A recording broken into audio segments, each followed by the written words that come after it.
So welcome to Thursdays of the Covert Narcissism Podcast. You might be wondering what you're doing here, but like I've mentioned before, we are going to start doing 2 podcasts every week, and here we go. It's time. Hit the ground running. So these podcast episodes will consist of either a throwback to an episode you might have missed, way back at the beginning. We're, 100 episodes into this. This is crazy. Or it's going to consist of a guest episode. People that you need to hear from. People that are sharing their story with you so that you can better understand this whole situation that you're in. I hope you enjoy. Welcome to the Covert Narcissism Podcast. I'm your host, Renee Swanson. As you may have noticed, the Covert Narcissism Podcast has a new look. Well, kind of a new sound. It's better sound, a studio recording. I'm sitting in front of a mic and lights and a camera. And my producer came to me and, okay, yes, those words actually just came out of my mouth. I have a producer. What? I've never had a producer in my life. This is crazy. But he came to me and he said, hey, you should charge for a second episode each week, to help cover these costs, like a bonus episode, a patron program. And I went, I can't do that. I can't do that. It's not in my heart to charge for these episodes. I can't. This is my mission. I want to scream it from the rooftops and spread the word about covert narcissism. So I told him, I said, look, we got to find a different way. So you've probably noticed some small ads now in the podcast, and I really, truly want to keep this to a minimum. And if you feel like you need to skip over the ads, that's okay. Just do. I've done that myself in podcasts that I listen to, but, my attitude about it's actually changing. And now I'm starting to listen to them because every little bit helps with these costs. And so I do want to support these podcasters I'm listening to. And that's just a small way that I can. But if you need to skip over them, do. It's okay. So instead of charging for a second episode, we're going to open up donations. So if you are finding value in this and you can contribute to our cause, please join us. And as you do, I want to reward you. I want to thank you for your commitment, for this monthly donation, whatever you're comfortable with. It can be small, that's fine. Whatever you can do for whatever length of time, there's no obligation here. But I want to include you in this mission, and so here's what I'm going to do. I'm working on a book, and the title of the book is still in the works, but the title I'm liking right now is Grasping Covert Narcissism, subtitled Catching a Ghost. And if you can donate to our cause, I'm going to send you the first chapter of this book. I want you to read it. I want you to rip it apart and give me some feedback. To donate, just go to the top of the link at the show notes. It's nice and easy, and it's greatly appreciated. You all are a part of my journey, so please join me if you can. I wish you so much peace on your journey of healing. Welcome to the show today, and just thank you so much for being here. You're welcome. It's good to be here. Yeah, good to have you. So you've been with me in a couple of, some of my group sessions, and you've been a part of all of this, and you've listened to my podcast. Can you tell me, what would be something you'd want to share with this world out here? Maybe a little bit about your story and how you kind of figured out what was going on. Well, it was kind of crazy. So I was married for 36 years. I still am. I'm not divorced yet, but I left in September. And I've been married for 36 years and really miserable for a lot of that. But I had so many people telling me, oh, you're so lucky. You got one of the good ones. Your husband is so awesome. Just all the good things, and I know he seems like that out in the world. He seems super friendly and everything. But since July, it's so crazy. It's like the veil was lifted in July. I always thought I really thought there was something wrong with me, and that my expectations were too high, that I didn't make myself clear enough when I was explaining things. I know I've heard you say in your podcast so many times, you thought, well, if I just explain it the right way, you'll get it. And we're not going to go through this again. You just keep repeating the same cycles over and over and over again. And the thing about my husband is that he was incredibly passive aggressive and covert. I don't think I've ever heard an example of somebody who was as covert as him, because, not only, not only did he not hit me or anything like physical, but he also didn't scream. He didn't call me names. In fact, when I told him, like, I've just discovered you're a covert narcissist, he's like, and I explained to him what that was. He was like, I have never called you stupid. And I'm like, no, you haven't, but you've rolled your eyes, you sigh heavily, you just stare at me like I'm really dumb.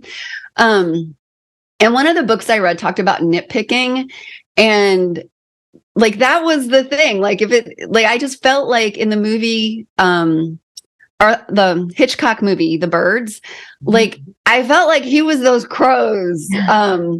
Because, like, if I said the time, like somebody said, what time is it? And I said 1:10, he would say it's 1:09. Wow. Or it's 1:11. And if I said, it's 97 degrees, he would say it's 98. And he didn't say it in a mean way. He's just said it like, I got it wrong. Like, and I there were even times I said to him, how can you stand to live with somebody you think is so dumb? Like, he would correct me on everything. He would correct me on colors. Like if I said a color wasn't quite right, like the kind of stuff that you would correct a 4-year-old on, because you want a 4-year-old to get it right, Mm-hmm. But as an adult, like, I wasn't allowed to round numbers, or like, well, if my phone said it was 97 degrees, and his said 98. Well, obviously I can't read the number, and like, I got to the point where, like, I would like hold up my phone, like, look, it's 93 degrees. Yeah. And like shove it in his face when I said it so that he could see I can read numbers. Yeah. And that kind of stuff. So it was. And what was the effect this was having on you, like, on the inside? I didn't realize it at the time, but that is why I had absolutely zero self-esteem. I had no self-confidence. I have my own business. And one of the experiences that I just had yesterday was that last week I had hired a new person, and she was just messing up every single day. She was not doing things that she should have been able to do according to like the resume and the interview and this kind of stuff. She wasn't following through. Like, she would say, oh, I'm going to do that right now. 2 days later, it still wasn't done. And I was like second guessing myself so much.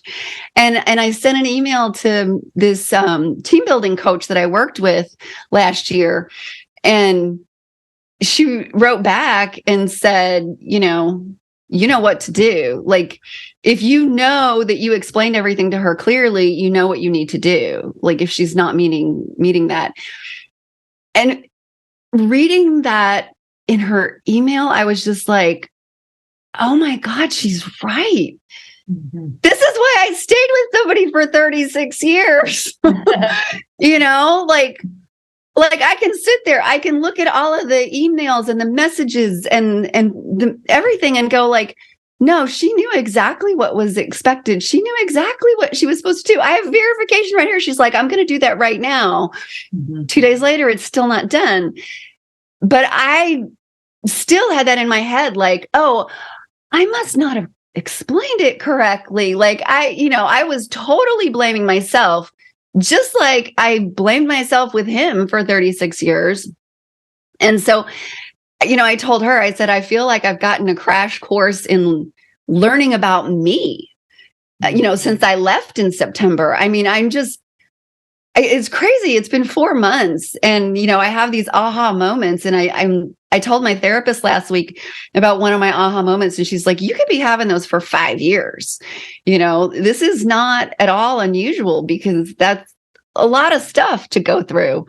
And a lot of stuff buried under the rug over all these years. And then it starts, yes, those aha moments come. Yeah. Last week, or a couple of weeks ago, I just had an argument with myself in the kitchen because I am standing there staring at this 8-day-old taco meat and trying to decide if I should eat it or not. And then all of a sudden I realized this was not an internal personal conflict. This was his voice still stuck in my head saying, there's nothing wrong with that meat. It's only 8 days old. It's perfectly fine. And yeah, he could eat meat that was 2 or 3 weeks old and it was perfectly fine. The fact that I would get sick if I ate meat that old meant that my intestinal system just wasn't as healthy as his. And like all of a sudden, like this article I had read about coercion being abuse, I was like, oh my God, that's coercion. He was trying to get me to do something that I didn't want to do that was dangerous. Like people have died from food poisoning. You should not be trying to force somebody to eat old meat.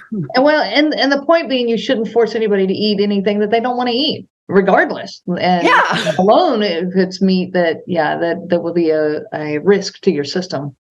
So covert abuse gets inside of us. There is no doubt about that, because like the argument you were just having with yourself, okay, you are out of the relationship, correct? Like I know you're still in the divorce process, but you have moved out. Yes. Yeah. Okay. And yet you're still finding that this is now inside of you and having to be dealt with. Is that true? Oh, goodness. Yes. Yeah. Okay. And so it's a journey and it's a process. Are you finding things that are helping you to kind of work through that? Yeah. Journaling has helped so much. Like all of a sudden, I'll be writing something and all of a sudden, like I'll have realizations. Like when I was writing about that whole taco meat thing last week, it finally occurred to me that the reason that I have such a problem really feeling like accepting this whole idea that like the world is abundant and, prosperous and stuff like that is because he would wear clothes until they were so ripped and torn that they were worthless. Like I would look at the jeans sometimes and say, like, it's winter. Like those are not doing anything to keep your legs warm. Like you might as well be wearing shorts, or wearing shoes when the front of the sole has come off to where like they're a trip hazard. Like I honestly don't know how he could walk in them, And then one of the other things too that I realized after realizing that he was a narcissist was also realize that he has OCD and he's a hoarder. And so again, it's just like he has such a scarcity mindset and being like, there's not enough in the world. I have to keep everything. I have to use it until it's literally falling off of me. I need to save everything. There were things that were just complete garbage that he would not throw out.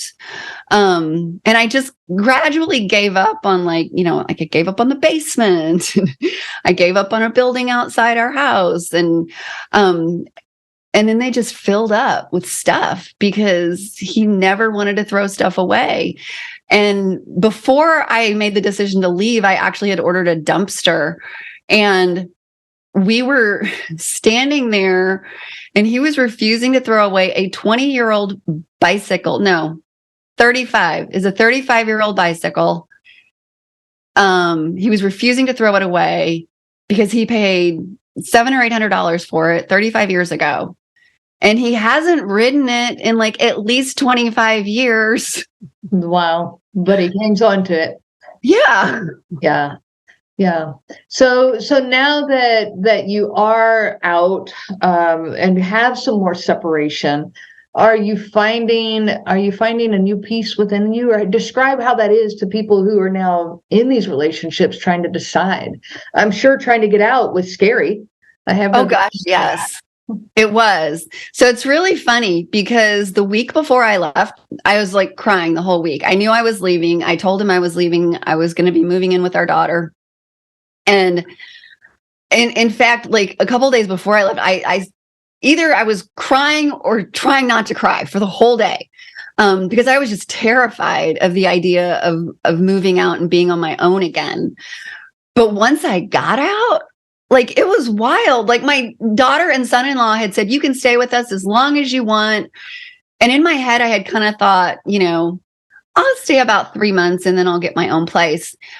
But it was almost like the minute I was at their house, like I woke up the very next morning feeling so empowered and like, oh my gosh, this was so easy. I'm getting my own place. And so like literally I moved out on Wednesday, Thursday, I was on Zillow. Friday, I was looking at places. Monday, I signed a lease and I moved into my own place. And it's so funny, like you end all your podcasts, wishing that everyone finds so much peace. And I was like, oh, that's nice. And then once I moved out and was on my own, I was like, oh my gosh, it's so peaceful. Like I just never really understood the gravity of those words that you were saying until I was out. And then it was like, oh my gosh. And even then, like in the very beginning, I would have these crazy little arguments in my head, and they are getting less and less. In the beginning, it was like, about the toilet paper. Is the toilet paper upside down? Or, are you turning the blinds the right way when you close them at night? Oh, do you have them upside down? Should they be closed the other way? I'm like, no, it doesn't matter. You can do it any way you want to. Yeah, who cares? Yeah, that peace, I cannot express it enough. Of when I finally found peace within my own home, it was such an overwhelming experience, which is why at the end of every one of my podcasts, I wish everyone so much peace, because that peace is there. So thank you for saying that. It is an amazing thing. Yeah, it's incredible. It's like I can put the toilet paper whichever way I want. I can turn the blinds whichever way I want. I can throw away meat after 5 days in the refrigerator. I don't have to answer to anybody or feel like I'm too sensitive or too weak or have a poor immune system or, anything like that. You finally have the space to be human. You have the space to be you. And part of this journey, of the healing journey, when I say I wish some people so much peace on their journey of healing, it's that you're finding your way back to yourself and the freedom to be you again. Okay. If there is anything you would want to say to those out there who are struggling through this and trying to kind of decide or figure out what to do or make sense out of it, what would you tell somebody who was at the place where you were when you needed to hear it? Oh gosh, it's so hard to know when somebody's at the right place, because I've been seeing a therapist for years because I thought I needed to be fixed. And I would tell her stories and she would say to me, he's gaslighting you. And I would just be like, yeah. And just keep talking. Yeah, you weren't ready to hear it. You don't hear it until you're ready to hear it. No. And then one day in July, he was gaslighting me and my mouth dropped. Oh, it's like the light bulb came on. My mouth dropped open. I looked at him and I was like, you're gaslighting me. Did you tell him that? I did. I said it out loud and he laughed and goes, what? Yeah. Because I had been saying like, you're lying. Why are you lying?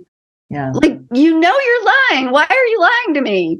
And then all of a sudden the word gaslighting popped into my head and I said it.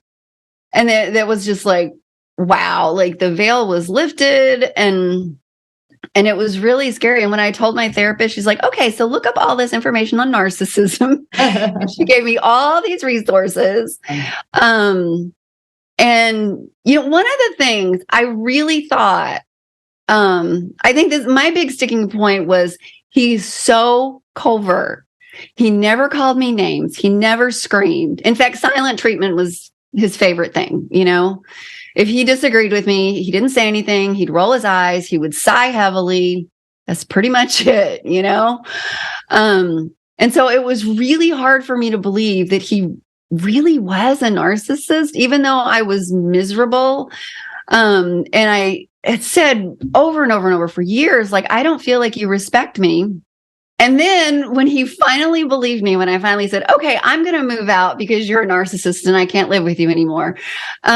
He's like, oh, I will go into therapy. And so he got not one, but two therapists because he thought I'll start with two and, see if one's better than the other. And he just seemed So, I mean, he really did seem like a little boy who had got caught with his hand in the cookie jar and was really, really genuinely sorry. And there was this tiny little part of my brain that was like, oh, maybe I've got the unicorn here, this is the guy who's going to change, and because he just seemed so serious about it. And then in November, we got together for our oldest daughter's birthday, and he was like, and our grandson asked me how old my cat was. And I said, she's 2. And he immediately says, she's 2.5. And when I started trying to tell a funny story about my Alexa, like I got one sentence out and he interrupts me like, oh, of course, everybody knows that. And it's like, well, that was an introduction to a funny story that I was going to tell you. Right. And just, there were so many things. I went, and the funny thing is that when I went home that night from the party, I'm like, wow, I handled that really well, and I thought I was doing great. And then at 3:00 in the morning, I woke up and all the conversations were just spinning in my mind. And I was like, oh my God, like he had no clue that he was doing anything wrong, like no clue whatsoever. And I was thinking, he can't change. Like he has no clue that he said anything wrong. Like he thought he was just being a wonderful, charming person, and yet he said, like, he interrupted me, he corrected me, like all these little things that somebody on the outside probably wouldn't even notice. But when you're being corrected like that on a daily basis, like it just made all the memories come flooding back. And that's when I realized, like, oh my God, there is no way he can change. Like there's not, because he just is completely unaware of what he's doing. And that was when I was like, I can't. And then on Thanksgiving, which was like 4 days later, I started crying. And that was like the first time since I left. I told you I cried the whole week before I left. The day I moved out, I was on cloud 9. I was so excited, so happy, so cheerful. Everybody is like, wow, you're so happy. What happened? And I thought, yeah, this is kind of weird. Like I just left my husband and I'm like happier than I've been like in, I don't know, 35, 40 years. And then on Thanksgiving, I just started crying and I could not stop crying. And I realized, like, I cannot go to Thanksgiving. I cannot be in the same room with him.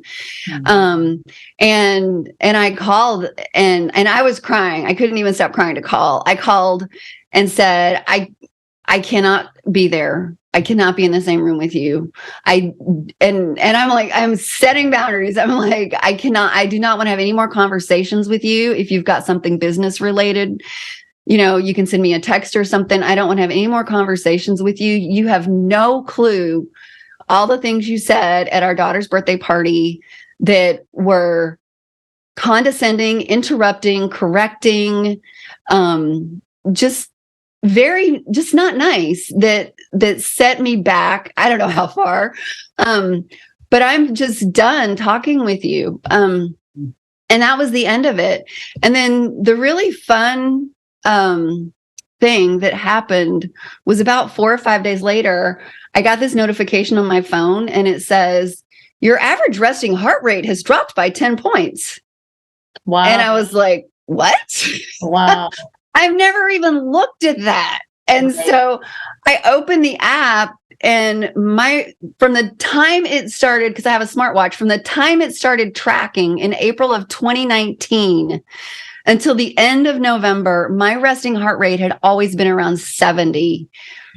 And now, since around the 1st of December, it's been in the upper 50s. Wow. And now that it right there. Yeah. And I'm just like, and I told him, I was like, I waited a couple weeks because I'm like, oh, this is just a fluke. Like, and I'm Googling, like, what affects your resting heart rate? And it's like, okay, I have not started training for a marathon or something here. The only thing on the list that has changed is stress. Yeah. Like, I just set this very solid boundary, about 5 days before this number dropped. And I'm amazed. I am not an athletic person. And now I'm like, my resting heart rate is in the 50s. There's a lot of power in no contact. Like, that really, truly is a boundary, that boundary finally can give you so much space. So, well, thank you for joining us. We need to close off of here. So thank you so much for sharing your story with my audience. You're welcome. I hope it helps somebody. All right. Thank you so much. You have been listening to the Covert Narcissism Podcast with your host, Renee Swanson. Be sure to check out our website at www.covertnarcissism.com. There you will find many resources just for you to help you on this journey. You can also reach out to me by email at Renee, RENEE, at cnglifecoaching.com. Those letters are CNG, as in Covert Narcissism Group. I do look forward to hearing from you. I wish you so much peace on your journey of healing.